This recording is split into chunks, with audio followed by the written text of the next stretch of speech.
Hello students. In the last lecture we studied Riemer-Tiemann reaction, that is the naming reaction. The two scientists named as Riemer and Tiemann work on this and they find out there is the preparation of salicylaldehyde, this salicylaldehyde from phenol. Okay, and the reagent is chloroform, that is CHCl3 in presence of aqueous NaOH. And the one more thing is given in our textbook, that instead of CHCl3 if we use carbon tetrachloride, then the product is salicylic acid, means further there is aldehyde further converted into salicylic acid. Now next naming reaction is Kolbe reaction. This is again the name of the scientist. What is going to happen in this reaction? Phenoxide ion generated by treating phenol with sodium hydroxide, again then the product treated with CO2, that is carbon dioxide, which gives us salicylic acid, Okay, now see the reaction. This is our phenol treated with sodium hydroxide, NaOH. What is going to happen? This H is replaced by this Na. So this is sodium phenoxide formation. This is sodium phenoxide, and now this H is going to react with this OH and byproduct is H2.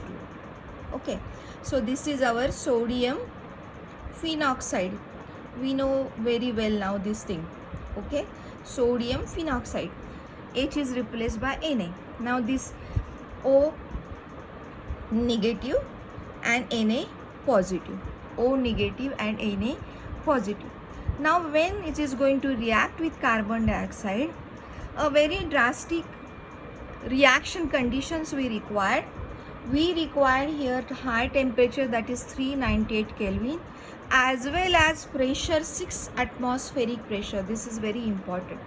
And again this reaction takes place in acidic medium. So what is going to happen? Now this is very something you have to always remember this reaction, because this is very specific reaction.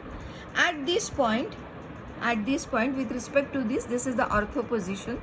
At this point this CO2 is incorporated like COO, and see, very interesting thing, this Na change its position and it is come over here with the CO2 like this, COONA, and whatever the H is here, we know H is here, that is going to replace over this Na and there is formation of OH. Means this H changes its position attached to this oxygen, so here it is formation of OH, and to this ortho position this COO and this Na. Okay, we are not going to go in details of the mechanism and everything. This is not for your standard, for the 12th standard. This is the question of post graduation, but it is given in your syllabus, and that's why you have to remember just by reaction. Just remember this thing. Okay, what is that? When phenol treated with NaOH, there is formation of sodium phenoxide. When sodium phenoxide treated with CO2, then that is formation of sodium salicylate. See, what is this? Is sodium salicylate. This is our salicylic acid. Okay, when this H is replaced by sodium, then this is the salt of that acid. And salts are just like esters in organic chemistry. Such type of salts are just like esters in organic chemistry, and that's why they are ending with ATE. I explained this ATE in 11th standard also when we studied functional groups. So this is ATE. Okay, and now here it is the derivative of ester like this, and sodium is there, so this is known as sodium salicylate. Salicylic acid converted into ester, just like a sodium salt of salicylic acid, is also having same properties like esters. So this is called sodium salicylate. And on the further hydrolysis, this Na from this water molecule, this Na is going to replace by this H. So this is COOH and byproduct is NaOH. Instead of H plus, if you are going to use HCl, then the byproduct will be NaCl. Okay. H plus represent as there is a acidic hydrolysis, and that's why acid is nothing but here HCl we are going to use. So both the way you can write this reaction, and the the final product is salicylic acid. Final product is salicylic acid. So this is Riemann-Tiemann reaction, which also gives us salicylic acid when we are using CCl4. When we are using CHCl3, then it is salicylaldehyde. And in Kolbe's reaction, now reagents are totally different, but the final product is same, just like this. Here it is salicylic acid, here it is also salicylic acid.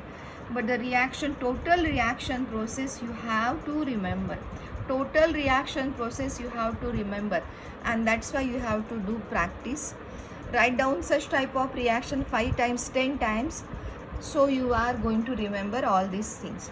Okay, I explain everything with how the formation of byproducts and everything is there. So this is easy to understand and easy to remember. So try to remember accordingly and do practice of writing such type of reactions. Next, oxidation of phenol. This is again a very specific reaction. We will not go in detail, just you have to remember phenol on oxidation with chromium oxide. This is chromium oxide CrO2 or sodium dichromate Na2Cr2O7. Sodium dichromate in presence of H2SO4 gives very specific product which is known as parabenzoquinone. Parabenzoquinone. When there are two carbonyl groups are attached to the benzene ring, then this is known as benzoquinone. With respect to this or with respect to this position is para. This position is para. You can think about in this way or you can think about this way. This position is para. If you are going to consider this with the reference, then this position is para, and that's why we are writing here P. Okay, and when there is two carbonyl groups, then that is the quinone, and the basic our molecule is benzene, so this is benzoquinone. Remember this is the oxidation reaction. This is oxidation reaction, and that's why this oxygen we have to write as a nascent oxygen. So it should be in square bracket always. Okay, oxidation, then O is in the square bracket as a nascent oxygen. Next one is catalytic hydrogenation of phenol. Catalytic hydrogenation of phenol, just like an alkyl halides, and everywhere we know this reaction from the 11th standard. Very common reaction, that is hydrogenation takes place with nickel, palladium or platinum. Nickel is one of the most cheapest metal, and that's why we use everywhere. Now here it is C. How many double bonds are here? 3 double bonds. 3 double bonds. So this double bond will take 2 hydrogens to convert into single bond. Okay, this will take 2 hydrogens, this will take 2 hydrogens, and that's why here it is 3 molecules of hydrogen. 3 molecules of hydrogen. Temperature required 433 Kelvin. And now what is going to happen? All double bonds are converted into single bond. Means what is going to happen? Benzene is converted into cyclohexane. Cyclohexane. Okay, and now here it is hydroxy group, that is our alcoholic group. So now the name, this E is replaced by OL. This E is replaced by OL, and this is our cyclic alcohol. This is our cyclic alcohol. This is 1, 2, 3, 4, 5, 6 carbons are in a ring form, So this is cyclohexanol. 6 carbons are there. So this is cyclohexanol. Next, such type of reaction also we studied before. Reduction of phenol. And this is very interesting reaction in the preparation of benzene. Very important reaction. Phenol is reduced to benzene on heating with zinc dust, and this is very easy reaction also. So the formation or the production of the benzene from phenol, generally such type of reaction used in the laboratory or commercially also. So this phenol, when treated with zinc dust, okay, it is converted into benzene. And then zinc oxide is the byproduct. Next, now we will see reactions for the preparation of ethers. What is ether? ROR or ROR dash, that is our ether. Okay, so there is a link in between two alkyl groups of oxygen, or you may say this oxygen is sandwiched in between two different alkyl groups or two same alkyl groups. Okay, this is mixed ether, this is simple ether. This is mixed ether and this is our simple ether. I explained this before. Now a very common and very easy reaction, that is the dehydration of alcohols. So what is that? When alcohol is heated with dehydrating agent like H2SO4 or H3PO4, phosphoric acid or sulfuric acid, ethers or alkene is formed. Very interesting. Now what are the conditions when we will get ether? When temperature we are going to use 413 Kelvin, 413 Kelvin, then product is ether. This is our ether. But if temperature increased by 30 Kelvin, 413 plus 30, 443 Kelvin, then there is formation of ethene. So what you have to remember? You have to remember what is the temperature given. If the question asks with 413 Kelvin, then the product is ether. If the question is with 443 Kelvin, then alcohol is converted into ethene, that is the elimination reaction. See now, here are two molecules of ethyl alcohol. So this is ethyl, two molecules of ethyl alcohol. And what is this? Dehydrating agents. What we are using? Dehydrating agent means what? Water molecule. This water molecule is going to remove from this H2O, dehydration. So what is remaining? C2H5O, C2H5O. Okay, this one is like this, C2H5O. So here it is formation of ether. But when we are going to raise the temperature to 443 Kelvin, then again dehydration takes place. Means water molecule removed, but it is from only one molecule of alcohol. Not just like these two molecules of alcohol, just one molecule. So from here again dehydration means now C2H5 converted into CH2 double bond CH2. This is C2H4. One of the hydrogen goes with this OH and there is formation of H2O. Getting this reaction? So this is product is our ethene, CH2 double bond CH2. Now this is again the naming reaction. You have to remember the name of the scientist. That is Williamson synthesis. Means synthesis of ester by Williamson. What is that? This is simple as well as mixed ether can be prepared by Williamson synthesis. Just I explain you, when two alkyl groups are same, this is simple ethers. When two alkyl groups are different, then that is mixed ether. So what is the reagent for this? And what are the reactants we require? That is alkyl halide and sodium alkoxide. See, in 12th standard, each chapter is depend upon the previous chapter. So now see here, so many times we are using alkyl halide in this chapter. In the next chapter, so many times we are going to use alcohols, phenols and ethers. Okay, so you have to go through first chapter, that is alkyl halide, then you have to go through alcohols, phenols and ethers, and then you can go to aldehydes, ketones and esters, like that, or acids, because each and every chapter based upon the previous chapter.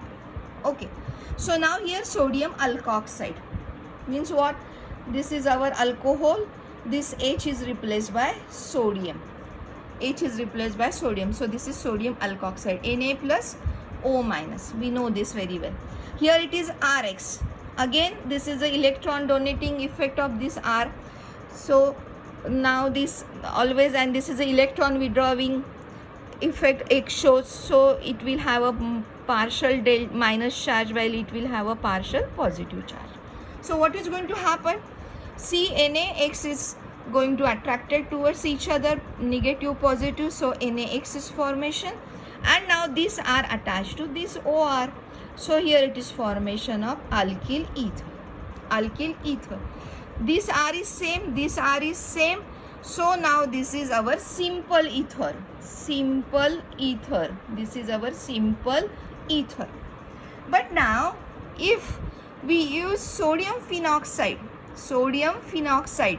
then this is aryl group, this is aryl group, and this is our alkyl group, then here it is formation of alkyl and aryl.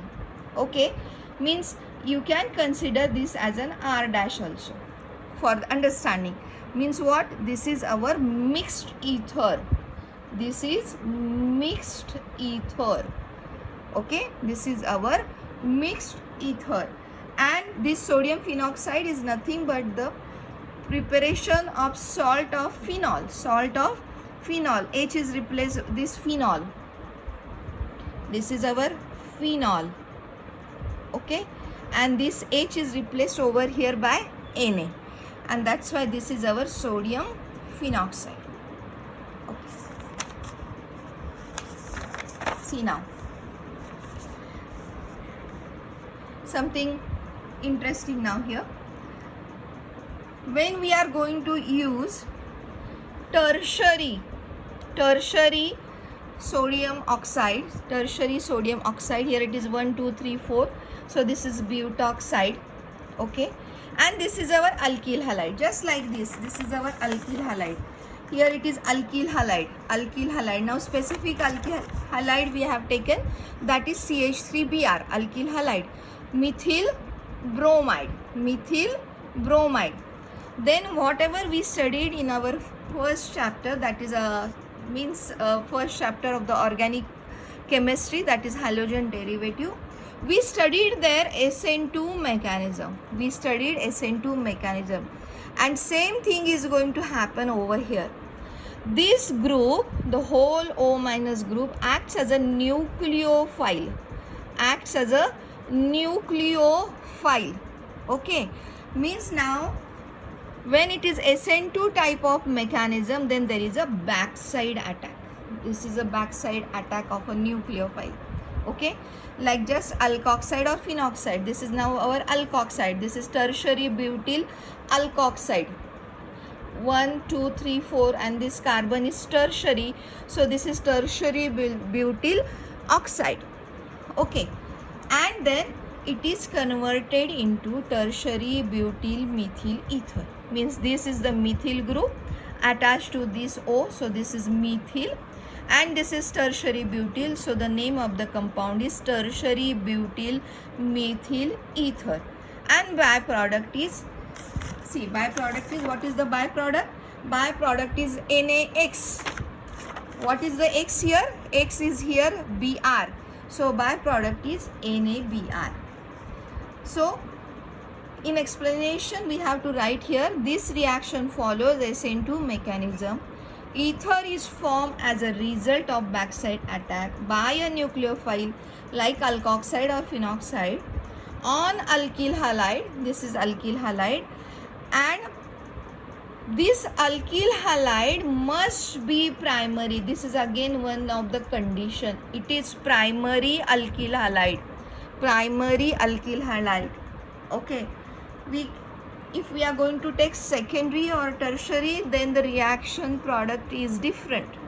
You have to remember this is primary alkyl halide, because here it is the backside attack of the nucleophile. It follows SN2 mechanism. If you are going to take a bulkier group here, secondary or tertiary, then there may possible a steric hindrance, and that's why product won't be ether. Product won't be ether. And for that, see this reaction. This is tertiary butyl chloride. Means what? We have taken now the tertiary alkyl halide.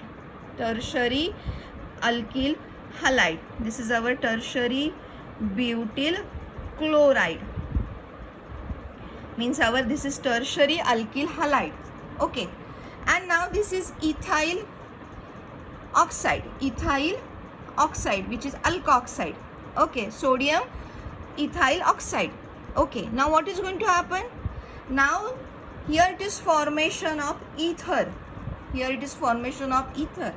But such type of alkyl halide if you are going to take, then we are going to observe elimination reaction. Up till now, so many times with different reaction conditions, we know the elimination reaction. Similarly, if there is a bulkier group like this, that is a tertiary group, tertiary alkyl, then or the secondary alkyl, we observe elimination reaction. So what happened over here? See what happened over here. This is CH2 means CH2H. CH2H. This bond is going to break. So here it is formation of double bond. This chlorine will come out from this. Chlorine will come out from this. So what is going to happen?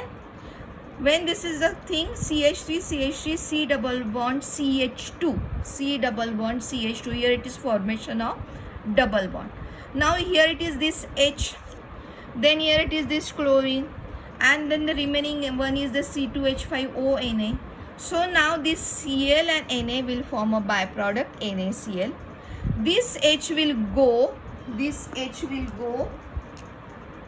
here to this O, and now there is formation of C2H5OH. C2H5OH, and this is the elimination reaction. What is this? 1, 2, 3, 4.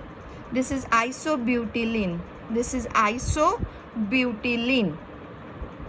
Okay, so this is our Williamson synthesis, and then the specific explanation about the Williamson synthesis, that if you use instead of primary halide, if you use bulkier secondary halide or the tertiary halide, then instead of ether you get alkene. This is our alkene. You have to remember this thing. Okay, and this is the general reaction. This is our general reaction. Now next topic, we will see the physical properties. Physical properties. Generally we always studied first the physical state and boiling points. So when there is a dimethyl ether, what is the dimethyl ether? CH3O CH3, dimethyl ether. And if there is a ethyl methyl ether, C2H5O CH3, then these are the initial ethers are gaseous in nature.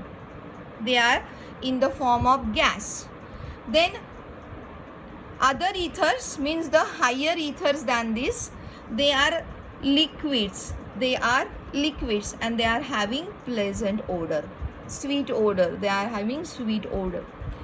Lower ethers are highly volatile and highly inflammable substances. Okay, we are going to see this thing in the properties also. Lower ethers are highly volatile and highly inflammable substances. So we have to take utmost precaution to store these ethers. Okay, remember this thing. So lower ethers are highly volatile and highly inflammable substance. Now we will see the boiling points. Boiling point.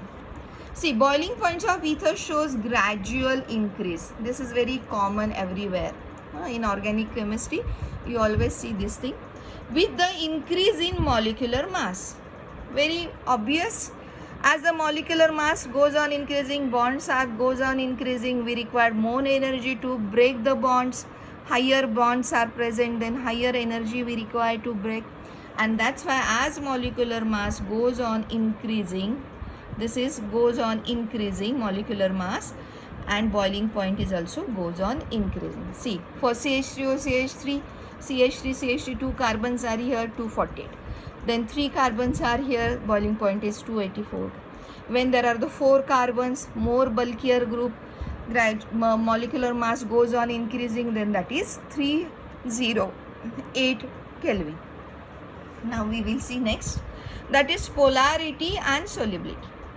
Okay, just like an alcohol, we know so many things about this polarity and solubility. We will see one by one. See, this is the structure of ether. So whatever the structure is given, just like from that structure we will have a thinking about this, that if it is a straight one, then the angle is 180 degree. Straight product, then angle is 180 degrees. Angle is in between 2 carbons is 180 degree. But actually it is 110 degree, not 180. It is 110 degree. Why this is so? Dipole moment of these two CO, one CO is here, another CO is here, due to this angle, do not cancel each other. They do not cancel each other. Therefore, this ether shows small dipole moment. Small dipole moment. See, this is the more specific picture. This is not exactly like this. This is like this. And the angle is 110 degree. Okay. And so, this shows some dipole moment, which is small, but it shows dipole moment. Okay. Next point is, as the weak polarity of this ether does not affect their boiling point, which are same as alkenes. Means what? If you are going to take N-heptane, okay, molecular mass is 100. If you are going to take this type of ether, methyl N-pentyl ether, what is this? Methyl N-pentyl means C5. Now this is H11. If it is pentane, then that is C5H12. One of the H is replaced by this group. So this is CH2O C5H11. Then see, just 102 is the molecular mass, higher than this, but boiling point is, see, these are the nearly same, and boiling point is also nearly same. 371 and 373 nearly same, just the difference of 2 kelvins. So nearly same, but with the same molecular mass, if there is alcohol, this is alcohol, then due to hydrogen bonding present in alcohol, temperature boiling point is quite high, that is 430 Kelvin. This is 373, 102 molecular mass. This is again 102 molecular mass, but the boiling point is 430. Why this is so? Because we observe hydrogen bonding in alcohol and phenols, and that's why they are quite strong bonds, and we required more energy to break, more temperature to break, and that's why boiling point is 430.